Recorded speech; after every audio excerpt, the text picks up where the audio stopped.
তোমাদের ৩৮ বছরের এই পথ চলার আজ একটা বিশেষ দিন। তোমাদের শুভ বিবাহ বার্ষিকী জানাই। এভাবেই তোমরা রাগ, অভিমান, হাসি, মজা, খুনসুটিতে আরও বাকি জীবনটা কাটিয়ে দিও। আর এভাবেই দুজন দুজনের পাশে থেকো, আমাদের পাশে থেকো। শুভ বিবাহ বার্ষিকী বাপিমা, ভালো থেকো তোমরা দুজন।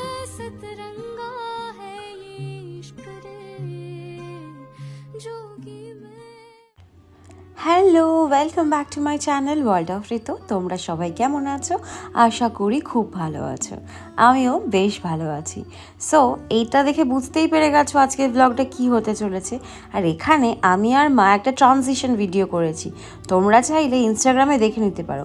সেটারই শ্যুট করছিলাম। সকাল থেকে আজকে বিশাল ব্যস্ততা চলছে, মানে রেডি হতে হবে, শ্যুট করতে হবে, তারপর যেতে হবে তো নাকি।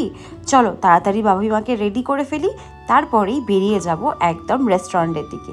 ও তোমাদের তো বলাই হয়নি, আজকে আমরা যাব ভূতের রাজা দিলবরে, যেটা হাতিবাগানে নিউলি ওপেন হয়েছে।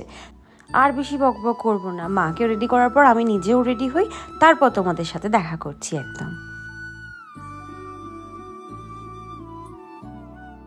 একদম রেডি হয়ে গেছি, জাস্ট কানে দুলটা পরবো, পরে একদম মানে জাস্ট বেরিয়ে পড়বো।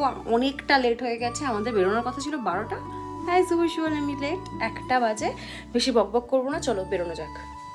এই যে একদম সপরিবারে আমরা রেডি হয়ে বেরিয়ে পড়েছি। বাপরে বাপ, আজকে যা গরম পড়েছে, বাইরে বেরোতেই মনে হচ্ছে যেন একটা লু বইছে। কি গরম হাওয়া দিচ্ছে, তার উপরে এই ওলা আর উবেরের ঝামেলাটা জাস্ট আর নেওয়া যাচ্ছে না। একটা করে বুক করি আর একটা করে ক্যান্সেল করে। শেষকালে ইন ড্রাইভে যখন আমি পড়লাম তখন একজনকে পেলাম। আমার তো ইন ড্রাইভটা বেসিক্যালি মানে পার্সোনালি খুব ভালো লেগেছে। আমি কোনো প্রমোশন করছি না কিন্তু, বাট আমার নিজের পার্সোনালি ভীষণ ভালো লেগেছে। এই ওলা উবেরের ঝামেলার থেকে ইন ড্রাইভ অনেক ভালো। নিজের মতো ফেয়ার দিতে পারবে, আমি নিজের মতো একটা নিজের ইচ্ছা মতো ফেয়ার দিতে পারবো, যেটা অ্যাকসেপ্ট হবে। তুমি চাইলে বাড়াতেও পারো, চাইলে কমাতেও পারো। এই দেখো বক বক করতে করতে হাওড়া ব্রিজ পৌঁছে গেছি। হাওড়া ব্রিজ দিয়েই যাবো আজকে আমরা, যেহেতু আমরা হাতিবাগান যাচ্ছি। আর এখান দিয়ে যাওয়ার সময় আমার না একদম পুরোনো দিনের কথা মনে পড়লো। মানে আমি যখন কলেজ যেতাম, আমার কলেজ ছিল আমার স্ট্রিট সিটি, সো আমাকে এখান দিয়েই যেতে হতো। এই যে পুরোনো স্মৃতিচারণা করছিলাম এখান দিয়ে যাওয়ার সময়। তবে আমার সন্ধেবেলাটা বেশি ভালো লাগে হাওড়া ব্রিজের দিয়ে হাঁটতে। তোমাদের কেমন লাগে? আমার এই রোদের মধ্যে কিছুই পোষায় না, সত্যি কথা বলতে। গরমকালে তুমি আমায় সন্ধ্যের পর বলো বেরোতে, আমি বেরোতে রাজি আছি।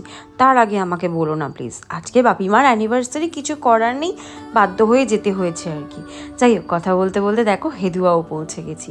এই যে এখানেও আমি এসে আড্ডা মারতাম, মানে আরে কলেজ বাঙ্ক করে। কলেজ বাঙ্ক তো সবাই করেছি, একটু আধটু তোমরাও করেছো, আমিও করেছি। সো এখানে এসে আড্ডা দিতাম। যাই হোক, এখানে কথা বলতে বলতে আমরা একদম কাছাকাছি চলে এসেছি। এই যে এই গলিটা দিয়ে ঢুকে একদম বাদিকে পড়বে ভূতের রাজা দিলবর। এই তো পৌঁছে গেছি। চলো একদম সামনেই নামিয়েছে, এবার একটু ঘুরে ফিরে দেখা যাক। চলো তোমাদেরকেও দেখাই।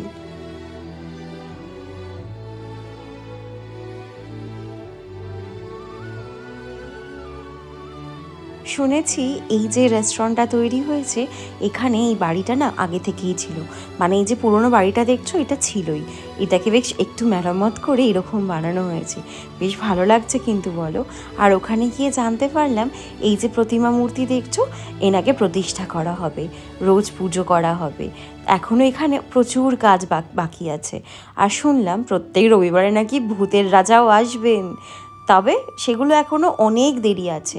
সামনে পয়লা বৈশাখ ছিল বলে এনারা ইনগ্রেশনটা করে ফেলেছেন তাড়াতাড়ি, কিন্তু এখনও পর্যন্ত কাজ চলছে। চলো ওপরে যাওয়া যাক।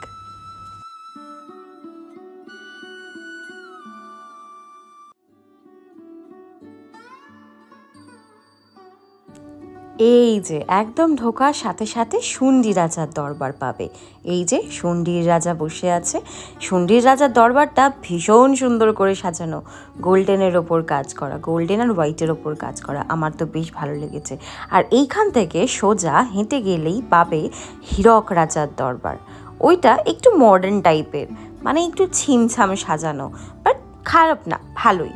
তবে আমার শুন্ডি রাজার দরবার বেশি ভালো লাগে। এখানে না সুন্দর সত্যজিৎ রায়ের সব পুরনো মিউজিকগুলো বাজছিল, কি যে ভালো লাগছিল। চলো এবার একটু মেনু কার্ডটা দেখে নিই, অর্ডারও তো করতে হবে নাকি।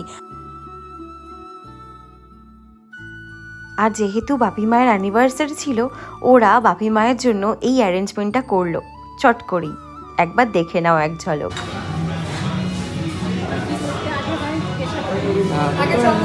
মালাটা পরে দেন, মালাটা।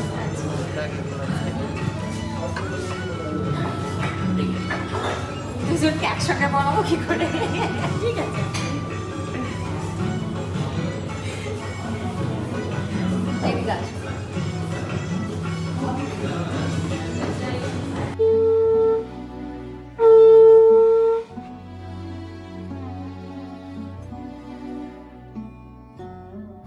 সত্যি বলতে এনাদের আতিথেয়তা রাজবাড়ির থেকে কম কিছু না। আমার তো বেশ ভালো লেগেছে। একদম বরণডালা প্রদীপ শঙ্খ দিয়ে বাঙালি মতে কি সুন্দর বরণ করে নিল না, এই জিনিসটা আমার ভীষণ ভালো লেগেছে। চলো এবার কেক তো কাটা হয়ে গেল, বরণও হয়ে গেল, এবার তো খাওয়া দাওয়া করতে হবে নাকি। খাবারের মেনুটা তখনই বলবো যখন খাবারগুলো আসবে। এই যে এখানে একটু ওয়েট করছিলাম আর একটু নিজেকে দেখছিলাম। ওয়েট করতে করতে এই যে আমাদের মহাভোজ থালি চলে এসেছে। আমরা নিয়েছিলাম 2টো গুপির থালি আর 2টো বাঘার থালি। মেছোভূতের ওই যে কি একটা ছিল, মেছোভূতের থালি, ওইটা না পাইনি, ওটাতে সবটা মাছ ছিল।